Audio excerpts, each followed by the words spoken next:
بسم اللہ الرحمن الرحیم۔ میں محمد کمال بن حاسم کے ایجوکیشنل ریسورس کے ساتھ آپ کی خدمت میں حاضر ہوں۔ ہمارا اگلا لیکچر کورس کوڈ 9008 تحریر و انشاء عملی تربیت کے اگلے ٹاپک مضمون کے اجزاء ترکیبی اور اس کے علاوہ مزید 2 ٹاپکس پہ ہوگا۔ ٹاپکس میں آگے لیکچر میں ڈسکس کروں گا۔ جی، پہلا ٹاپک جو آج کے دن ہم نے ڈسکس کرنا ہے وہ اس چیپٹر کا تیسرا ٹاپک ہے، جس میں ہم یہ جانیں گے کہ ایک مضمون کے کتنے اجزاء ہوتے ہیں، ایک مضمون کو بنانے کے لیے کون کون سے جز کی ضرورت پڑتی ہے۔ تو وہ 3 اجزاء ہیں: تمہید، نفس مضمون اور اختتام۔ تمہید دراصل کسی بھی مضمون کی ابتدا ہوتی ہے۔ ہم اس میں کسی بھی مضمون کو شروع کرتے ہیں اور اس کے لیے ہمیں کچھ الفاظ کا چناؤ کرنا ہوتا ہے تاکہ ہم مضمون کا تعارف کروا سکیں اور اس کے عنوان کے متعلق بیسک معلومات اپنے جو ریڈرز ہیں ان تک پہنچا سکیں۔ تو اس میں اگر کسی شخصیت کے بارے میں کوئی مضمون ہے تو اس کی تاریخ پیدائش، جائے پیدائش، خاندانی قوائف اور اس کی عملی وجہ شہرت سے پہلے تمام حالات، اہم واقعات بیان کر دیے جاتے ہیں۔ اگر مضمون شخصیت کے علاوہ کسی اور عنوان پر ہے تو اس حصے میں عنوان کا تعارف پیش کر دیا جاتا ہے۔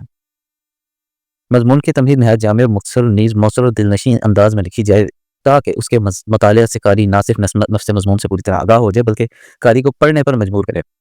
چند سطور ایسی ہوں جن میں موضوع کا مغز بیان ہو جائے، یعنی جن سے ہمیں معلوم ہو جائے کہ یہ جو مضمون لکھا گیا ہے یہ کس عنوان پہ ہے۔ یعنی کہتے ہیں نا کہ ہر چیز کا ایک مرکزی خیال ہوتا ہے، یہ جو مغز ہے یہ اس مضمون کا مرکزی خیال ہے، جس کو سٹارٹ میں پڑھنے والے کو ہم بتا دیتے ہیں کہ جی یہ مضمون جو ہے اس ٹاپک پہ ہے، ہم اس چیز پہ بحث کرنے لگے ہیں، اور مکمل طور پہ جو قاری ہے اس کو سمجھ آ جاتی ہے کہ وہ کیا پڑھ رہا ہے۔ مشہور مقولہ، کہاوت یا قول سے آغاز بھی ہو سکتا ہے۔ مضمون کے آغاز کا جملہ کلیدی جملہ ہوتا ہے جس میں پورے مضمون یا عنوان کی جھلک نظر آتی ہے۔ انگریزی میں ایسے جملہ کو کی سینٹنس یا ٹاپک کہتے ہیں۔ دوسرے نور پہ جو نفس مضمون ہے اس میں اس حصے کے موضوع کے متعلق جملہ، خیالات، اہم واقعات اور معلومات وغیرہ پیش کی جاتی ہے۔ اس حصے کو باڈی آف دی ایسے یعنی مضمون کا جو سٹرکچر ہے، ڈھانچہ ہے، وہ بولا جاتا ہے۔ یہ حصہ طویل ہوتا ہے، تمام اہم خیالات، واقعات، معلومات کو ایک فطری ترتیب سے پیش کیا جانا چاہیے۔ متن مضمون کی جان ہے اور مرکزی حیثیت کا حامل ہے، جس میں مضمون نگار اپنے خیالات و افکار، حالات و واقعات و جزیات و مناظر کو تفصیل سے بیان کرتا ہے۔ یہی حصہ اصل موضوع پر اظہار خیال ہے، یعنی یہ ایک امپورٹنٹ حصہ ہے یہ نفس مضمون، جس میں ہم ہر وہ بات کر سکتے ہیں جو کہ ہم نہ تو ابتدا میں کر سکتے ہیں نہ انتہا میں کر سکتے ہیں۔ خیالات کے ربط میں تنوع کے باوجود مضمون ایک اکائی کا تاثر دے، ربط سے افادیت اور ترتیب سے دلکشی کا سامان ہوتا ہے۔ تو عدم و تناسب کا خیال اور بات کے پھیلاؤ پر نظر رکھی جائے، یہ نہ ہو کہ معمولی بات کو طول دیں، ہر بات کی ابتدائی اور انتہائی حدود مقرر کریں، غیر متعلقہ مواد سے گریز کریں، برمحل اور برجستہ محاورات، اقوال، ضرب المثال تحریر کی دلکشی اور حسن میں اضافہ کرتے ہیں۔ یہ تمام کی تمام چیزیں، ان کا خیال رکھنا ہمارے لیے انتہائی ضروری ہے تاکہ کسی مضمون کا نفس جو ہے وہ بہتر سے بہتر طریقے سے ہم پیش کر سکیں۔ اس کے علاوہ اب بات ہم کرتے ہیں اختتام کی۔ تو کسی بھی مضمون کا جو اختتام ہے وہ مؤثر اور دل پذیر ہونا چاہیے۔ آخری جملے سے قاری کو محسوس ہو کہ پیراگراف یا مضمون ختم ہو گیا ہے، اختتام پر کوئی نتیجہ برآمد ہوتا ہوا نظر آئے، موضوع کی مناسبت سے کوئی چبھتا ہوا جملہ لایا جا سکتا ہے جس میں سارے مضمون کا لب لباب بھی آ جائے اور جدت اور ندرت بھی قائم رہے۔ اگر صورت بنے تو چند سطور مضمون کا مرکزی خیال بھی لکھا جا سکتا ہے، لیکن یہ بات مد نظر رہے کہ دلچسپی اور ربط نہ چھوٹنے پائے۔ درمیانی حصہ جتنا زوردار ہوگا، اختتام اتنے ہی منطقی نتائج برآمد ہوں گے۔ مضمون کا اختتام ایسا ہونا چاہیے جو قاری پر بھرپور تاثر چھوڑے۔ مضمون کے خاتمہ پر موضوع کی تمام تفصیلات اور بنیادی نکات کو سمیٹ کر چند سطور میں بیان کرنا ہوتا ہے اور موضوع کے بارے میں کوئی حتمی رائے، تاثر یا نتیجہ دیا جاتا ہے۔ اس میں کوئی بھی مضمون نگار اگر چاہتا ہے تو اپنی طرف سے کچھ نہ کچھ کنکلیوڈ کر سکتا ہے، کوئی رائے اپنی طرف سے قائم کر کے پورے مضمون کے نچوڑ کو اپنے سامنے رکھ کے اپنے خیالات میں اس کا ایک حل بھی بتا سکتا ہے۔ اس کے بعد مضمون کی تکنیک۔ مضمون پیراگراف کا مجموعہ ہوتا ہے۔ پیراگراف کی حیثیت ہونی چاہیے کہ اس میں ایک ہی جز پر بات کی جائے۔ جیسے ہی کوئی نئی بات تحریر کرنی مقصود ہو یا نئے جزو کی تفصیلات قلم بند کرنی ہو، ایک نیا پیراگراف بنایا جائے۔ مضمون میں سرخیاں ہونی چاہیے یا نہیں، اس کے بارے میں 2 آراء ہیں۔ ایک رائے یہ ہے کہ مضمون پیراگراف کا مجموعہ ہے، اس سے سرخیوں سے اجتناب کیا جائے، جو بات سرخیوں کی ذیل میں درج کرنی ہے اسے پیراگراف کی صورت میں درج کیا جائے، جبکہ دوسری رائے یہ ہے کہ خاص عنوانات کے تحت مضمون کو سرخیوں کے تحت لکھا جا سکتا ہے۔ دونوں آراء کو سامنے رکھتے ہوئے کہا جا سکتا ہے سرخیوں سے گریز کیا جائے، پیراگراف کو ان کا نیم البدل گردانا جائے تاکہ مضمون کی اپنی پہچان برقرار ہے۔ اگر سرخیوں والی بات کریں تو دیکھیں کوئی بک ہے، اس میں ہم سرخیاں وغیرہ لگا کے اس بک کے متعلق کافی معلومات فراہم کر سکتے ہیں، تو مضمون میں یہ چیز پھر قابل قبول نہیں سمجھی جا سکتی، بلکہ سرخیوں سے پرہیز کرنا ہی بہتر ہے۔ اب بات کریں ہم مضمون کی اقسام کی، تو کتنی اقسام کے مضامین ہیں ان کے اوپر ہمیں ابھی ڈسکس کرنا ہے۔ موضوع اور ساخت کے لحاظ سے کئی اقسام ہیں، لیکن چند کا ذکر ہم یہاں پہ کریں گے۔ علمی مضامین، ایسے مضامین جن میں علمی مباحث کا اہتمام کیا جاتا ہے، یعنی علمی بحث کی جاتی ہے، جس میں علمی موضوع پر دلائل کے ساتھ منطقی بحث ہوتی ہے اور آخر میں علمی بحث کے نتائج اخذ کر لیے جاتے ہیں۔ اس کے مضامین میں استدلال کو عنصر غالب ہونا ہے اور اس کا تعلق معاشرتی، سیاسی، معاشی، تعلیمی، ثقافتی، تہذیبی اور علمی نوعیت کے موضوعات سے ہوتا ہے۔ اسی طرح دوسرے نمبر پہ جو مضامین ہیں وہ ادبی مضامین ہیں۔ ان مضامین میں ادب اور ادب سے متعلق موضوعات پر بحث ہوتی ہے۔ ادب کی کسی بھی قسم اور کسی بھی جو جہت پر تنقیدی نقطہ نظر سے اظہار خیال کیا جاتا ہے اور دلائل سے اپنے موقف کو بیان کیا جاتا ہے۔ ان موضوعات پر قلم اٹھانے سے پہلے وسیع مطالعہ ہونا ضروری ہے تاکہ موضوع کو ہر زاویہ نگاہ سے کسی فیصلے پر پہنچایا جا سکے۔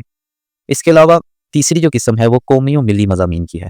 ان مضامین میں امت مسلمہ وطن عزیز کے کسی پہلو پر اظہار خیال کیا جاتا ہے۔ خیر یہاں پہ امت مسلمہ کو اسپیسیفک کر دیا، لیکن کسی بھی قوم کے جو اور اس کے وطن کے متعلق جو اظہار کیا جاتا ہے اور عنوان کو مدنظر رکھتے ہوئے تجاویز یا سفارشات پیش کی جاتی ہیں مضامین کے لیے کہ مفکر کی طرح اپنی آراء کو منطقی ترتیب سے پیش کرنا ہوتا ہے۔ اسی طرح کچھ زیادہ تاریخی مضامین ہوتے ہیں جن میں ہم تاریخ کی متعلق بات کرتے ہیں، جس میں تاریخ کا علم ہونا بہت ضروری ہے، اور یہ تاریخ کسی بھی ملک کی ہو سکتی ہے، کسی بھی جگہ کی ہو سکتی ہے، کسی بھی چیز کے متعلق ہو سکتا ہے یہ ادبی مضمون کو اس کے ساتھ ملا کے ایک ادبی تاریخی مضمون بنایا جائے۔ پھر آتی ہے قسم سوانحی مضامین کی۔ یہ وہ مضامین ہیں جس میں شخصیتوں کی بات کی جاتی ہے، جیسے اکثر ہمارے ہاں جو مختلف کلاسز میں کچھ خاص قسم کی شخصیتوں کے متعلق بات کی جاتی ہے، جن میں علامہ اقبال، قائد اعظم، ان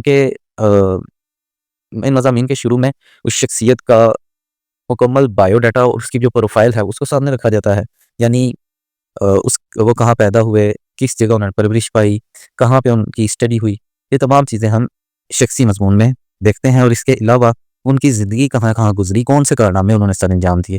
پھر آتے ہیں تعلیمی مضامین۔ ہمارے ٹاپک میں یہ آخری قسم ہے، لیکن اس کے علاوہ بھی اور بہت سارے مضامین ہیں جو کہ موجود ہیں، لیکن یہ چونکہ عام اقسام ہیں ان سے واسطہ پڑتا رہتا ہے، ان کا ذکر اس لیے کر دیا گیا ہے۔ ان مضامین میں تعلیم و تدریس کے مباحث ہوتے ہیں۔ ان مضامین کو احاطہ تحریر میں لانے کے لیے ضروری ہے کہ شعبہ تعلیم کی اصلاحات، طریقہ ہے تدریس، تصاعد سازی، تعلم کے نظریات اور شعبہ تعلیم و تدریس کے تمام عناصر سے آگاہی ہونا بہت ضروری ہے تاکہ موضوع کے متعلق جو معاملات ہیں ان کا مکمل طور پہ حق ادا کیا جا سکے۔ اب بات کریں مضمون نویسی کے اصول و قواعد کی، تو اصول و قواعد میں کوئی بھی معیاری مضمون ہے، چند اصول لے کر اس میں کسی بھی مضمون نگار کو چلنا پڑتا ہے تاکہ اصولوں کی بنیاد پہ وہ بہترین اسلوب پیش کرنے کے قابل ہو جائے۔ ماہرین ادب نے مضمون نویسی کے درج ذیل اصول وضع کیے ہیں۔ ایک اصول ہے کہ لازمی مواد۔ ایک معیاری مضمون کے لیے ضروری ہے کہ مضمون میں صرف وہی مواد شامل کیا جائے جو عنوان سے متعلق ہے، غیر ضروری مواد سے اجتناب کیا جائے۔ اس عمل سے ایک تو وقت کی بچت ہوتی ہے اور دوسرا طوالت کا شکار نہیں ہونا۔ اس لیے ایک معیاری مضمون صرف انہی نکات پر مشتمل ہوتا ہے جن کا تعلق عنوان سے ہوتا ہے، یعنی کوئی بھی مضمون جو ہے اس میں صرف اور صرف ہمارا ریلیٹڈ جو ٹاپک ہے اس کے متعلق بات ہونی چاہیے۔ اس کے علاوہ اگر باتیں ہوں گی تو مضمون نگار جو ہے وہ مضمون کو اس طرح سے لے کے نہیں چل سکتا جس طرح سے ایک مضمون کو ہونا چاہیے، اور ہو سکتا ہے اس طرح کے معاملات سے قاری کی بھی توجہ مضمون سے ہٹ کر کہیں اور چلی جائے۔ دوسرے نمبر پہ اصول استناد۔ اس اصول کا مفہوم یہ ہے کہ مضمون میں موجود مواد اور معلومات مستند اور درست، یعنی یہ معلومات ایسی ہو جو کہ کسی قسم کے جھوٹ اور شک و شبہ جس میں ان چیزوں کی گنجائش نہ ہو۔ جو بھی مواد اس میں شامل کیا جس میں ابہام، غلطی اور جھوٹ کی آمیزش نہیں ہونی چاہیے، اس کے لیے بغور اور وسیع مطالعے کی ضرورت ہوتی ہے۔ تیسرا جو اصول ہے وہ اصول جامعیت، یعنی مضمون اس طرح کا ہونا چاہیے کہ اس میں اگر بات چھوٹی بھی کی جائے لیکن وہ بات جامع ہونی چاہیے، جو کہ قاری کو جب وہ مضمون پڑھ رہا ہے تو اسے وسعت دے، اسے چھوٹی بات پہ بہت زیادہ بہترین طریقے سے جامع انداز میں ہم یہ سمجھا سکیں کہ اصل میں یہ مضمون ہے کیا۔ تو موضوع سے متعلق تمام معلومات و مواد کو آسان طریقے سے مضمون میں سمو دیا جائے اور کسی قسم کی تشنگی برقرار نہ رہے۔ جامعیت کا مطلب یہ ہرگز نہیں کہ موضوع سے متعلق تمام غیر ضروری مواد کو پیش کر دیا، کم سے کم الفاظ میں زیادہ سے زیادہ ضروری جزئیات کا احاطہ کیا جائے۔ کسی جز کی تشریح، تعبیر اور تفصیل کرتے ہوئے بھی اس اصول جامعیت کو مد نظر رکھنا چاہیے۔ صرف مضمون کے لیے نہیں ہے، تمام کے تمام ادبی جو اصناف ہیں ان میں اس چیز کو مد نظر رکھا جاتا ہے تاکہ جب کوئی بھی قاری مضمون کو پڑھتا ہے تو اس کی دلچسپی برقرار رہے۔ اس کے علاوہ اصول ارتباط، مضمون معلومات اور مواد کی منطق کے ترتیب کا نام ہے، اس لیے بیان کردہ معلومات، خیالات اور مواد ایک ترتیب سے پیش کیے جائیں جن میں ربط کا فقدان ہوگا تو مضمون کی تکنیک، اس کا ڈھانچہ مسخ ہو جائے گا۔ ایک پیراگراف میں ایک ہی بات کو زیر بحث لایا جائے اور مواد کی پیشکش میں پیراگراف کے درمیان بھی ارتباط ضروری ہے۔ اس عمل سے مضمون میں تسلسل کا عنصر برقرار رہے گا اور ایک معیاری مضمون کے لیے ضروری امر ہے مضمون کا تمام مواد اس طرح باہم مربوط ہو کے اگر درمیان سے کوئی جملہ نکال بھی دیا جائے تو مضمون کے تسلسل میں واضح خلا محسوس ہو۔ پھر ہے اصول تدریج۔ مضمون کے آغاز ہی میں مشکل اور دقیق اور پیچیدہ خیالات اور مواد سے گریز کرنا چاہیے۔ اس عمل سے مضمون میں دلچسپی کا فقدان پیدا ہوگا اور قاری بوریت کا شکار ہو جائے گا۔ اس سلسلے میں درج ذیل اصول مد نظر رکھے جائیں۔ آسان سے مشکل، معلوم سے نامعلوم کی طرف، دلچسپ سے غیر دلچسپ کی طرف، ان اصولوں کو سامنے رکھ کر جب مضمون نویسی کی جائے گی تو مضمون میں دلچسپی بڑھے گی اور مضمون ایک خوبصورت اسلوب میں پیش کرنا ممکن ہو سکے گا۔ اور آخری اصول جو یہاں پہ ہے وہ اصول توازن ہے۔ دیکھیں دنیا میں کوئی بھی چیز جو ہے وہ اپنا ایک توازن لے کر چلتی ہے۔ کوئی بھی معلومات کسی بھی قاری کو اس وقت تک دلچسپی دے سکتی ہے، اس وقت تک لطف دے سکتی ہے جب تک اس میں توازن رہے۔ اگر توازن نہیں رہے گا یا پازیٹیوٹی بہت زیادہ ہوگی یا نیگیٹیوٹی بہت زیادہ ہوگی تو قاری اپنا جو انٹرسٹ ہے وہ اس میں کھو دے گا۔ اس اصول کا مطلب یہ ہے کہ اپنے خیالات، رائے اور نقطہ نظر پیش کرتے ہوئے ذاتی پسند اور ناپسند کو ایک طرف رکھ کے اپنے نیوٹرل ہو کے چلنا ہے۔ ہمیشہ صرف ایک ہی موقف کو سامنے رکھ کر دلائل کا انبار نہ جمع کیا جائے بلکہ زیر بحث موضوع کے ہر زاویے کا دیانتدارانہ جائزہ لیا جائے، جو بات درست ہو اسے پیش کرنے میں کسی قسم کے تعصب کو سامنے نہ رکھا جائے۔ شدت پسندی، انتہا پسندی اور جذبات کی فراوانی زیر بحث موضوع کے دوسرے پہلوؤں کو اوجھل کرتے ہیں جس سے اصل حقائق پس منظر میں چلے جاتے ہیں۔ جی یہ ہمارا آج کا لیکچر تھا جس میں ہم نے آج کے 3 ٹاپکس کو ڈسکس کیا ہے۔ انشاءاللہ ہم نیکسٹ لیکچر مضمون نویسی کی جو لازمی شرائط ہم کے متعلق بات کریں گے۔ اس کے علاوہ ہم ایک معیاری مضمون کی خصوصیات کو دیکھیں گے کہ کسی بھی معیاری مضمون میں کیا خصوصیات ہو سکتی ہیں۔ پھر اردو میں مضمون نگاری کی جو روایت ہے اس کے متعلق بات چیت کریں گے۔ نیکسٹ لیکچر میں ہم ان 3 ٹاپکس پہ بات کریں گے۔ دعا میں یاد رکھیے گا۔ اللہ حافظ۔